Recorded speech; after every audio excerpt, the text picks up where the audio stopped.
At a time when nearly 2 out of 3 young Americans have given up on ever owning a home, when the median house price has climbed past $400,000, and the average first-time buyer is now 40 years old, one woman spent close to a decade sacrificing almost everything: the vacations her friends took, the dinners. She declined the relationship. She lost all to buy a small house near the ocean. And on the very first day she walked through the front door of that house, her mother called, not to say congratulations, not to ask how the house looked. She called to announce that the entire family would be moving in the next morning. And when her daughter said no, her mother answered without hesitation, "If it bothers you, then find somewhere else." The following morning, the family arrived with a moving truck packed to the ceiling, bottles of champagne and relatives carrying wine for what her mother had been calling the family's fresh chapter by the sea. But what they found waiting at the front door was not an open welcome. It was something else entirely. And within the next 30 minutes, her phone received 38 missed calls that she did not answer. Not one. Before I tell you what happened that afternoon, and what her mother saw that made her slam her palm against a locked door, tell me where you are right now, what time it is, and what the weather looks like outside your window. And then tell me this: if your family sold their own home, gave away most of the money, and showed up at the house you spent a decade building toward with a truck full of furniture expecting to walk right in, would you open the door, or would you keep it locked? Think about her answer. I believe you will change it at least once before the story is over. My name is Ellie Morgan, and I was 29 years old when everything I'm about to tell you happened. 3 weeks before that phone call, I had left my position at a financial firm after negotiating a remote consultant contract that allowed me to work from anywhere I wanted. That same afternoon, I signed the final closing papers on a house along the coast of Maine, less than 5 minutes on foot from the water. It was not a mansion. It was not the kind of place you see in a magazine. 3 bedrooms, a narrow kitchen, a detached garage, and an upstairs room with wide windows that looked straight out over the Atlantic. I had put down 32% of the purchase price, secured a mortgage I could manage comfortably, and kept enough in savings to handle repairs. Nearly 10 years of my life had gone into making that moment real, and for the first time, standing in that empty living room with the smell of fresh paint and the late afternoon sun coming through the glass, I felt like my life finally belonged to me. I had not even set the first box on the floor when my phone rang. My mother Diane was on the other end. She did not ask a single question about the house. She told me that she and my father Robert had already sold their home, and that both of them would be arriving the next morning to move in. She said it calmly, almost cheerfully, as if the matter had been settled weeks ago, and I was simply the last to be informed. Then she added with a small laugh, "Your father says we will take the upstairs room. You can use one of the smaller ones." I reminded her that I had purchased the house with my own savings, and had never invited anyone to live with me. Her voice went cold. "We are family, Ellie. If it bothers you, then you can find somewhere else." Behind her, I heard my brother Brandon say, "Tell her the movers will be there before noon." I did not argue. I stood in the middle of that empty room, looked at the boxes I had not yet opened, and I smiled.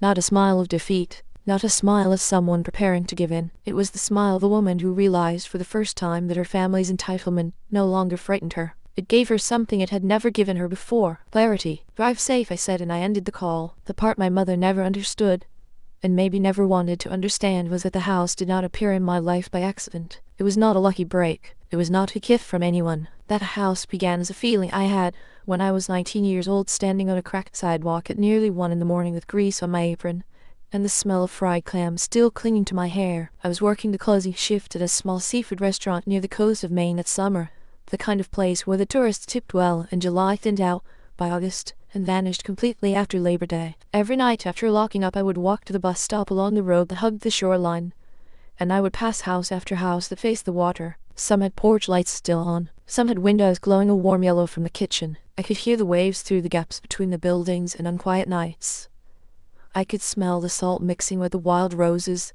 that grew along the weathered fences. Sometimes I would stop walking and just stand there watching a family through a window clearing dishes from a dinner table, or a woman reading alone on a screened porch with a blanket over her knees, and I would make myself a promise. One day I would own a place like that. Not a place someone lent me, not a place someone could take back when they decided I owed them something, but a place that was entirely mine, with a door only I had the key to. At 19, that promise felt more like a prayer than a plan. I was living with my parents, taking morning classes at community college, and working every evening and most weekends, because in our house helping my brother was always treated as the priority that came before everything else. Brandon was 2 years older, and every dollar that went toward him was called an investment. His private school tuition was an investment in his potential. The car our parents helped him buy was an investment in his independence. The apartment they co-signed for him after graduation was an investment in his future. My education was something different. It was something I could handle on my own if I was responsible enough. so I handled it. I took morning classes, worked nights, finished homework in the backseat of my car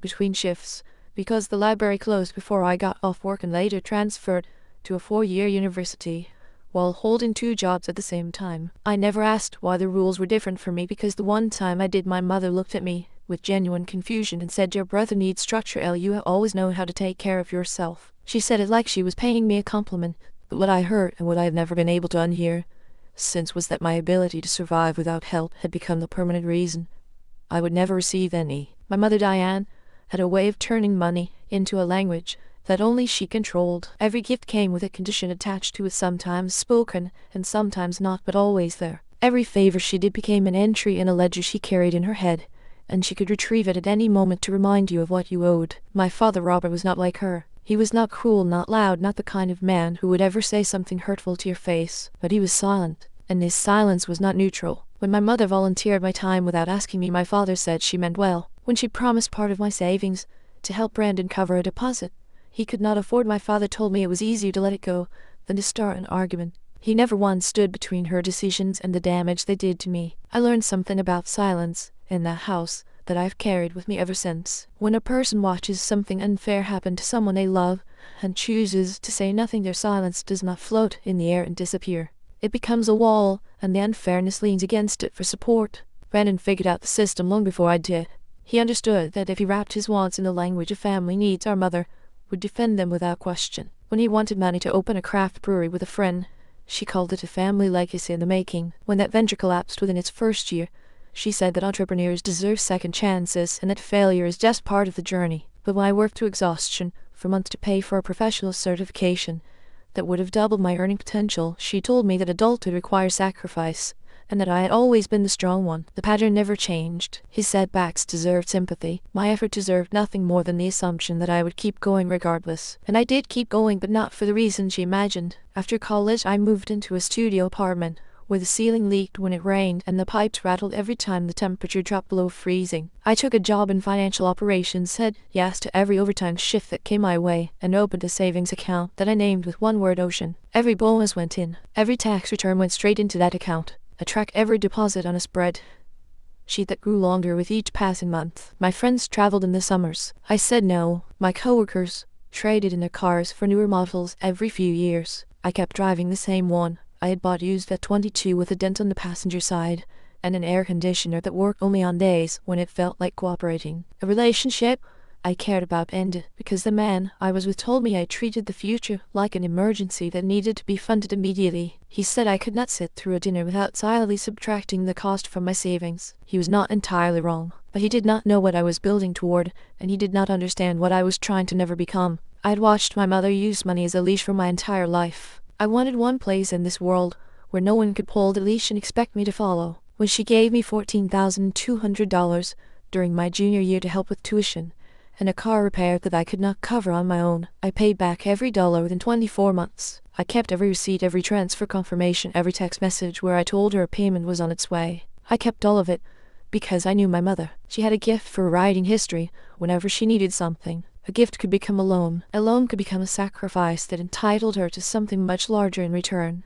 I was not going to let that money become a story she could reshape later. And years down the road, those records would turn out to matter far more than I ever expected. The day I signed the closing papers, I did not celebrate with anyone. I sat alone in my car in the parking lot of the title company with my hands on the steering wheel and let the silence settle around me. No phone calls, no posts online, just the quiet of knowing that I had done something that most people my age had already stopped believing was possible. I had put down 32% of the purchase price with money I had earned and saved on my own. I had secured a consulting contract that freed me from the office. I had kept a safety net for repairs and emergencies, and I had done all of it without owing my family a single dollar beyond the amount I had already repaid in full. That house was mine in every way that word can mean, legally, financially, and emotionally. But as I would discover that very same evening, my mother had been watching the entire process from a distance and seeing something very different. She had not been watching her daughter achieve a dream. She had been watching a solution to a problem she had already created. After I hung up the phone that evening,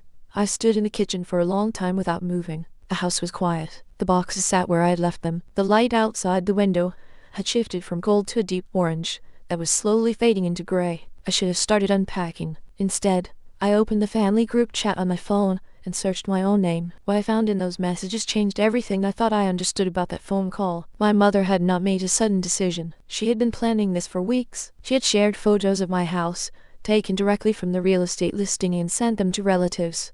Before I had even signed the closing papers, she had referred to the upstairs room, my upstairs room, as our suite. When an aunt asked whether I was comfortable with the arrangement, my mother replied, "She will complain for a day, then she will get used to it." Brandon had added a laughing emoji and written, "She owes Mom after everything Mom did for her." My father had not responded to any of it. He had read every message and said nothing, which by then I had learned was its own form of agreement. Then I remembered something that had confused me 11 days earlier. Brendan had sent me a voice message by accident. At the time I assumed he had been talking to a business partner about an investor, and I did not think much of it. Standing in that kitchen reading those group messages, the words came back to me with a meaning I had not caught before. I found the recording on my phone and played it. His voice filled the empty room. "Mom already wired the 150, he said. "Once they move into Ella's place, they will not need much. Dad thinks we are keeping most of the house money in savings, so do not mention the full amount yet." The message had cut off abruptly. 30 seconds later he had texted me saying it was meant for someone else, and asked me to delete it. I told him I had. I had not.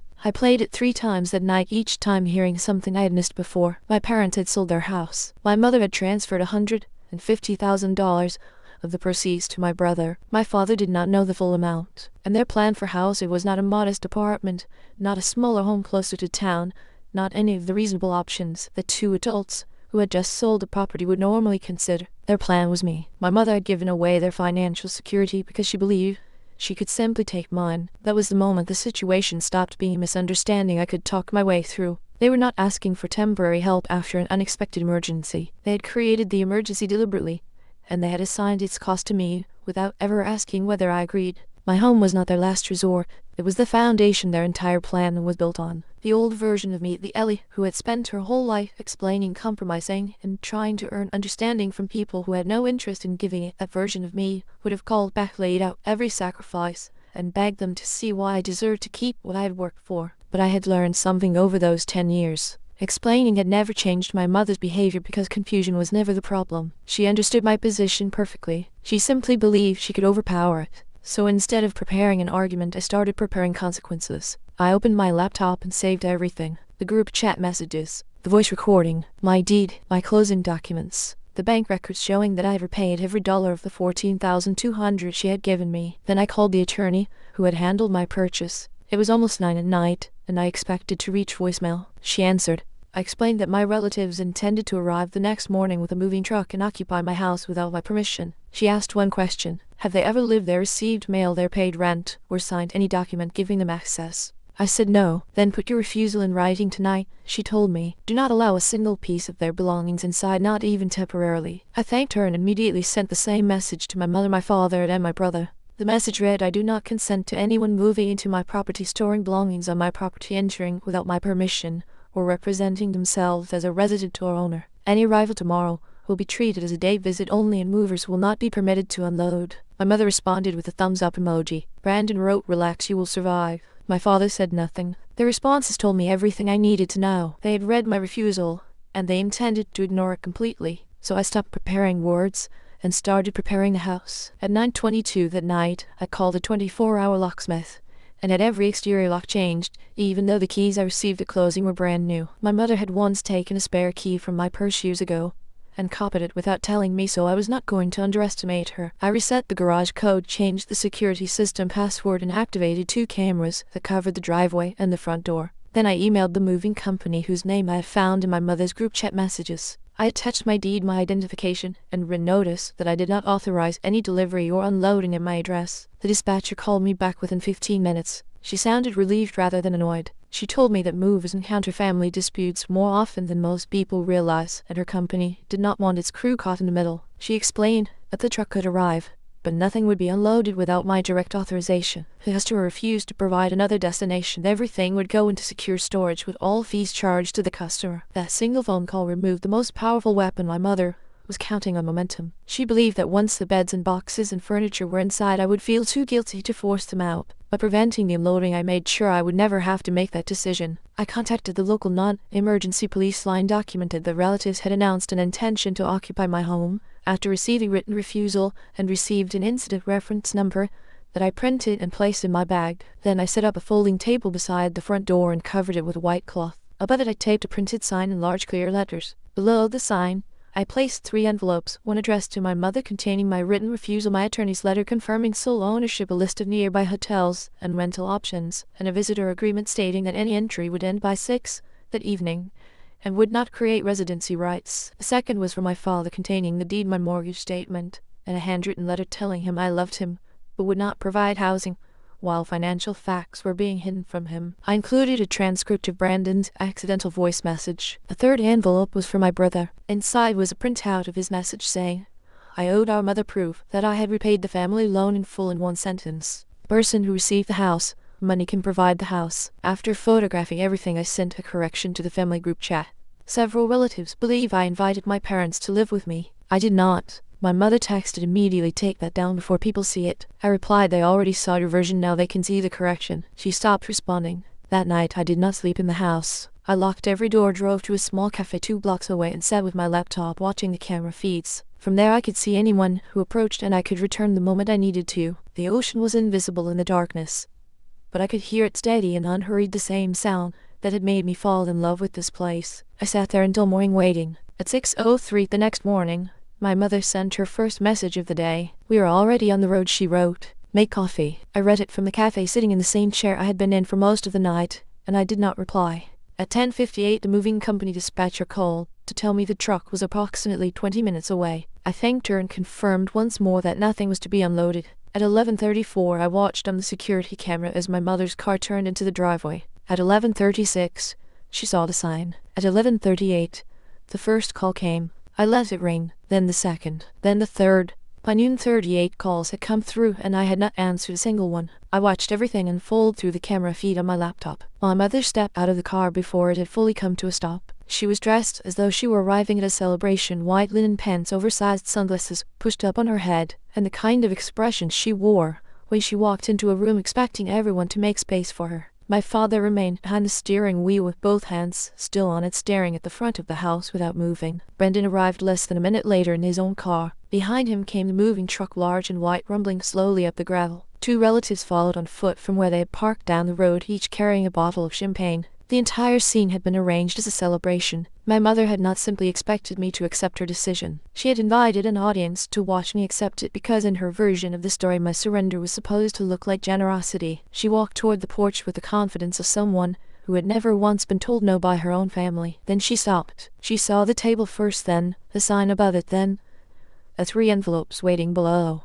She stood perfectly still for a moment, and even through the camera I could see her jaw tighten. Brandon leaned around her to read the sign. One of the relatives slowly lowered the champagne bottle to his side. My mother tore open her envelope, scanned the first page of the attorney's letter, looked directly into the camera, and called me. I declined. She called again. I declined again. On the 3rd attempt, she left a voicemail. Ellie, this is not funny, she said. We have a truck full of furniture. Open the door right now. While she was still holding her phone, she walked to the front door and tried the handle. It was locked. Then she reached into her purse and pulled out a key. I had been right. She had copied one at some point without ever telling me. She pushed it into the lock and turned it, but nothing happened. The new lock did not recognize her old key. She tried it again, harder, as though force could make it fit. When it failed a second time, she slammed her open palm against the door and called me once more. Messages started arriving one after another. Your key does not work. Tell the movers which room is ours. Your father is getting upset. You are embarrassing this family. You cannot keep your own parents out of the family home. That last message told me more than all the others combined. She did not think of the house as my home. She thought of it as a family asset because I was the family member who had acquired it. Her leader stepped down from the truck and approached my mother with a clipboard. He told her that he had reviewed ownership documents provided by the property holder and could not authorize unloading without the owner's direct permission. My mother straightened her back and told him she was the owner's mother. He said that did not change the requirement. She called me unstable. He did not react. He simply informed her that paid waiting time would begin in 12 minutes if no resolution was reached. Meanwhile, my father had finally opened his car door. He walked slowly to the table, picked up the envelope with his name on it, and opened it standing in the driveway with the sea wind pulling at the paper. He read my letter first. Then he unfolded the transcript of Brandon's voice message. I watched his face change through the camera. It was not anger. It was something quieter, and I think something worse. It was the look of a man realizing he had been lied to by the people standing closest to him. He turned to Brandon and asked something I could not hear. Brandon did not answer. He did not even look at our father. He looked toward our mother as though waiting for her to handle it the way she had always handled everything that made him uncomfortable. I closed my laptop. I had seen enough. I confirmed with the dispatcher that nothing would be unloaded, called my attorney to let her know I was heading back, and started walking. The cafe was only 2 blocks from the house. The morning air was cool and sharp and smelled like salt and wet pine. I walked slowly, not because I was afraid, but because I wanted to arrive with the same steadiness I had felt the night before. I did not feel triumphant. I did not feel victorious. I felt something much simpler than that. I felt steady. For years my mother's anger had been the thing that made me shrink, the thing that made me apologize for having needs, the thing that made me believe I was difficult for wanting to keep what I had earned. But walking toward that house with 38 missed calls on my phone and the sound of the ocean somewhere behind me, her anger sounded different. It sounded like a locked door doing exactly what a locked door is supposed to do. Everyone saw me before I reached the driveway. My mother marched toward me immediately. "What have you done?" she said. "I prevented an unauthorized move," and I answered. She pointed at the truck. "Those are our belongings. We sold our house." "I know," I said. "Then where do you expect us to go?" "I included several options in your envelope. We are not going to a hotel while you sit in a 3-bedroom house alone. That was your decision, not mine." My father stepped between us. He was holding the transcript. His voice was low and careful. "Ellie, where did this come from?" "Brandon sent me the recording 11 days ago," I said. My brother's face lost its color. "That was private," he said. "It was about using my home to hide the consequences of a financial decision made without my knowledge," I replied. My mother cut in sharply. "This has nothing to do with the house." "It has everything to do with it," I said. "You transferred the money to him because you assumed I would provide free housing." No one corrected me. My father turned to face her. He asked one question. "Did you give him $150,000? She lowered her voice and said, "This is not the place." "It became the place," my father answered quietly, "when you brought a moving truck here." One of the relatives set his champagne bottle on the hood of a car. The guests who had been invited to witness my mother's victory were now witnessing something very different. My mother ordered my father to tell the crew leader that they had permission to unload. My father looked at me, then at the truck, then back at my mother. "We do not," he said. It was the first time in my entire life I had heard him contradict her while she was still speaking. The silence that followed my father's words did not last long, but it changed everything that came after. Before my mother could respond, my phone buzzed with a calendar reminder. The video meeting I had scheduled the night before was starting in 5 minutes. My mother saw the notification on my screen and her eyes narrowed. "What is that?" she asked. I told her that she had invited relatives to come here today with champagne to celebrate what she called the family's fresh chapter by the sea. She had created an audience because she expected my acceptance to look like a gift I was giving willingly. Canceling now would only let her tell everyone a private version of the story afterward. So instead, I had scheduled a video call for 12:30 and invited every adult she had included in her original plan. The title of the meeting was simple: Clarifying the Beach House Arrangement. She stared at me. "You are putting me on trial," she said. I told her she was free not to participate, but I would still be correct in claims that had been made about my property. She could stay and share her perspective, or she could leave and let the facts speak without her. I remained outside on the porch and joined the call from my laptop. 11 relatives appeared on the screen, including my mother's sister, my father's older brother, and several cousins who had been told weeks ago that I had happily invited my parents to move in. I shared my screen and walked them through the timeline without raising my voice. I showed the deed with my name as the sole owner. I showed the closing date. I showed the group chat messages where my mother had announced the move, the written refusal I'd sent to all 3 of them. The same night, my mother's thumbs-up response, Brandon's message telling me to relax, and the conversation where my mother had told relatives that I would complain for a day and then get used to it. I did not add commentary. I let the dates and the words speak for themselves. My mother interrupted almost immediately. She said I was presenting facts without context, and that I had become obsessed with control ever since I left my job. She described allowing them to stay as the normal family response to a difficult situation. Then she claimed that I had known for months that they were planning to sell their house. I asked her to show a single message, a single phone call, a single conversation where I had agreed to any of this. She said families should not need written contracts. I asked again whether she had any evidence at all that I had consented. She did not answer. Instead, she said my tone was cruel. This was her pattern. When the facts became uncomfortable, she stopped discussing the facts and started discussing my behavior. She did not explain why she had lied about the invitation. She described the correction as humiliation. She did not explain why she had ignored my refusal. She described my refusal as coldness. My father's brother interrupted her. "Diane, did Ellie invite you?" he asked. "She knew we were considering options," my mother replied. "That is not an answer," he said. I answered for myself. "No. I learned about their plan the night before. I told them no in writing. They came anyway." A cousin asked why my parents had sold their house without first arranging another place to live. My mother said the market had presented an opportunity. My father corrected her. He said they had accepted a fast cash offer because my mother had told him they were using the remaining equity to buy a smaller home closer to town. Then he asked the question that silenced the entire call. How much money is actually left from the sale? My mother did not answer. Brendan stepped closer to the screen and said the money was not gone, that it was tied up in his brewery expansion, and that it was an investment that would produce returns within 6 months. I asked whether there was a signed loan agreement specifying repayment terms, interest, or ownership. No, he said. Mom trusts me. My father's voice stayed very quiet. I did not authorize $150,000. My mother finally spoke. She admitted the total was actually $162,000, including $12,000 paid directly to a contractor on Brandon's behalf. The net proceeds from the sale of their house had been just under $204,000. After debts and moving expenses, less than $22,000 remained. The call went completely silent. Then my mother said Brandon's business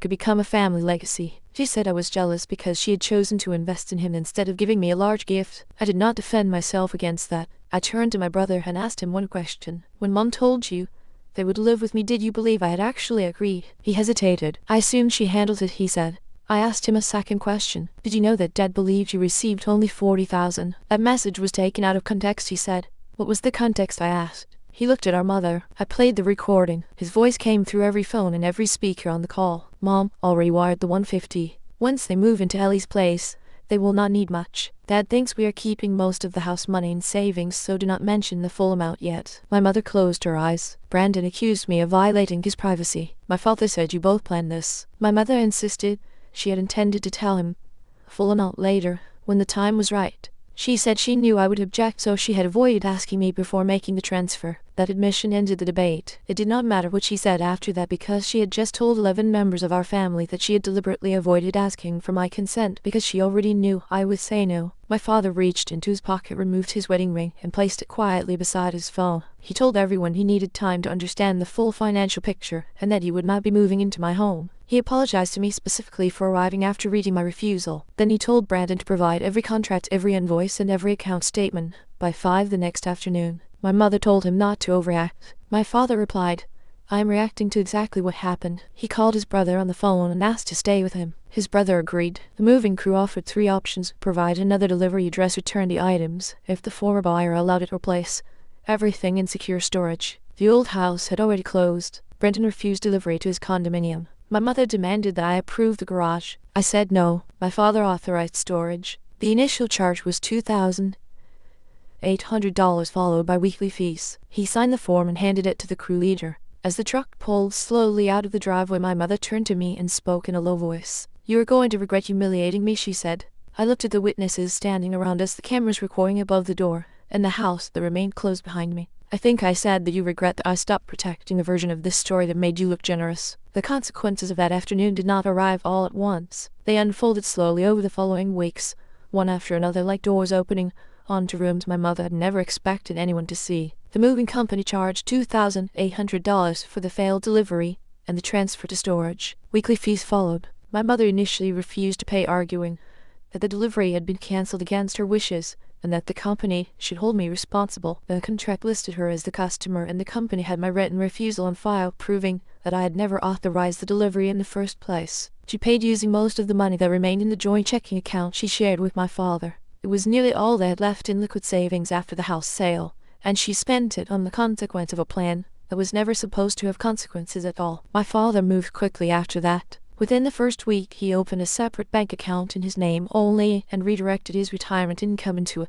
He did not leave my mother without access to funds entirely. He simply stopped allowing her to be the only person who controlled where the money went. And then he discovered something that changed the way he looked at her completely. While reviewing the financial documents Brandon had been forced to hand over, my father found that my mother had listed him as a potential guarantor on a loan application connected to Brandon's brewery expansion. The guarantee had never been fully completed, but the attempt itself was enough. She had tried to attach his name to her son's debt without telling him the same way she had attached his home to her son's future without asking. Whatever remained of his trust after the driveway confrontation disappeared entirely when he saw his name on that form. Brandon's financial records told their own story. More than $90,000 of the money my mother had transferred to him had already been spent on a commercial lease, construction, permits, equipment, and contractor fees for the brewery. Another portion was committed to payroll and licensing that could not easily be reversed. The business was far less secure than he had described to anyone. My father hired an independent accountant to review every document and then gave Brandon two options: sign a formal repayment agreement with a clear schedule, interest and collateral secure by the business equipment, or face a civil claim for the unauthorized transfer of marital assets. Brandon signed. He returned $25,000 immediately drawn from an operating account that he had told our mother was untouchable,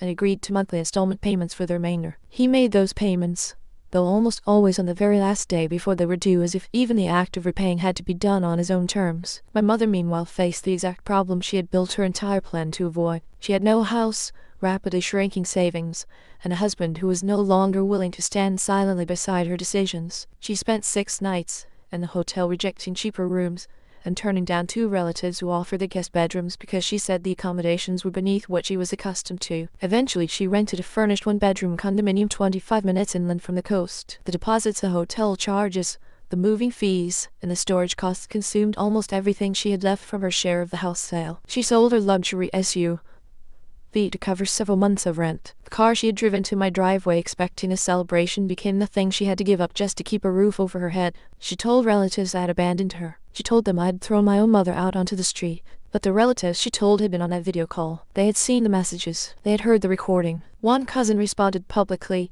in the family group chat: "Ellie did not sell your house, transfer your money, or sign Brandon's lease." My mother left the group chat that evening and did not return, but she was not finished. 3 weeks after the confrontation, she contacted 2 of my consulting clients by email. She introduced herself as my mother and suggested that personal stress and family instability might be affecting my reliability as a professional. She implied, without stating it directly, that I had recently experienced a breakdown, and that they should consider whether I was in a stable enough condition to handle their accounts. One of those clients forwarded the email to me without comment. I sent it to my attorney, who issued a formal cease and desist letter demanding that my mother stop contacting my clients, stop using my professional address, and stop presenting herself as someone authorized to discuss my work or my mental state. My mother's response to the legal letter was a single email sent to me. "You have made your point," she wrote. I replied the point was made when I said no. Everything that has happened since then has been your response to hearing it. A week later, she attempted to redirect her personal mail to my beach house address, as though establishing a paper trail that connected her name to my property. I called it, corrected the request with the postal service, and added it to my attorney's file. A second legal notice was required before she finally stopped. The social consequences, in the end, hurt her more than the financial ones. My mother had always been the person who organized holidays, controlled invitations, and decided which version of family events everyone else would hear. She was the narrator of our family, and for decades no one had questioned her. After the confrontation, that changed. Relatives stopped treating her account of events as a default truth. They did not cut her off completely, but they began checking facts directly, asking other family members for their perspective before accepting hers. She lost the position she had held for years, not as a mother, but as the person who controlled the information. And for a woman who had built her authority on being the only voice in the room, being one voice among many was a kind of loss she had never prepared for. My father leased a modest 1-bedroom apartment about 15 minutes from my house, and began the slow, quiet work of rebuilding a life he had allowed someone else to manage for decades. He separated his finances completely, kept his routine simple, and did not ask me to forgive him quickly. Instead, he called me one evening, about 3 weeks after the confrontation, and said something that I will carry with me for the rest of my life. He said, "I saw your message that night, the one where you told us not to come. I read every word of it, and I still got in the car the next morning, because I was hoping you would give in so that I would not have to be the one who confronted your mother. That was cowardly, and I am sorry." He did not add a but. He did not say he had been caught in the middle, or that he had been trying to keep the peace, or that my mother had pressured him. He simply named what he had done and called it what it was. It was the first apology I had ever received from a parent that contained no excuse at all, and it mattered more than I expected it to. My mother's apologies took a very different path. The first one arrived about 2 months after the confrontation. She wrote that we had both done things we regretted, and that it was time to move forward as a family. I did not respond because that message asked me to share blame for a situation she had created entirely on her own. The second came a few weeks later. She said she was sorry for assuming I would help, but added that a loving daughter would have opened the door. I did not respond to that one either, because an apology that ends with a correction is not an apology. It is a negotiation dressed in softer language. Nearly a year passed before she sent something different. The message was longer than the others, and for the first time it did not contain a single sentence that began with the word "but." She wrote, "I sold the house before securing another place to live because I believed I could pressure you into accepting us. I lied to your father about how much money I gave Brandon. I lied to relatives when I told them you had invited us. I contacted your clients because I wanted the consequences to frighten you into giving me access again. Those choices were wrong. You did not cause what happened afterward. I read it sitting in the upstairs room of my house. The room she had once called our suite, the room that was now my office, where I built my consulting business, and watched the light change over the water every afternoon. Specific accountability did not erase the harm, but it mattered. It mattered because it was the first time she had described her own actions without rearranging the story to make someone else responsible. I agreed to meet her for coffee at a small cafe near the waterfront. We sat across from each other at a table by the window. Neither of us spoke for the first minute. Then she said 2 words. I was wrong. She did not add anything after that. Just those 2 words sitting between us like something fragile she had finally set down after carrying it for too long. We did not leave the cafe reconciled. We did not hug. We did not pretend that the previous year had not happened. But we left with something that had not existed between us before, a relationship built on honesty rather than obligation. It was limited. It was cautious. It depended entirely on behavior rather than on the word family being used as a key that unlocked every door. She never received a key to my house. She never asked for one again. Brandon continued making his monthly repayment, almost always on the very last possible day, as though even paying back what he owed had to be done as slowly as he could manage. His brewery opened late, and on a smaller scale than he had originally planned. He told me once that the family would never be the same. I told him the family had always been built on unequal rules. I had simply stopped pretending those rules were love. Sometimes I stand in the upstairs office and look out at the water and remember my mother telling me to find somewhere else if removing him bothered me. She truly believed I would leave my own home rather than make her uncomfortable. The version of me she remembered might have done exactly that. That woman does not live here anymore. I do. A room in this house no longer makes me anxious simply because it is empty. It does not need to justify its existence by being available to anyone who demands it. The space belongs to me, and it is allowed to be mine without apology. So tell me honestly, if your family sold their home, gave away most of the money, and arrived expecting to claim the house you had spent a decade of your life sacrificing to buy, would you have opened the door, or would you have given them the same welcome? I did. Thank you for watching this story and sharing this moment with me. Everything in this video is fictional and created for entertainment, storytelling, and reflection. But I will leave you with one thought that is very real. When life reveals someone's true intentions, the lesson is not to blame yourself for trusting them. The lesson is to trust yourself enough to protect what you have built.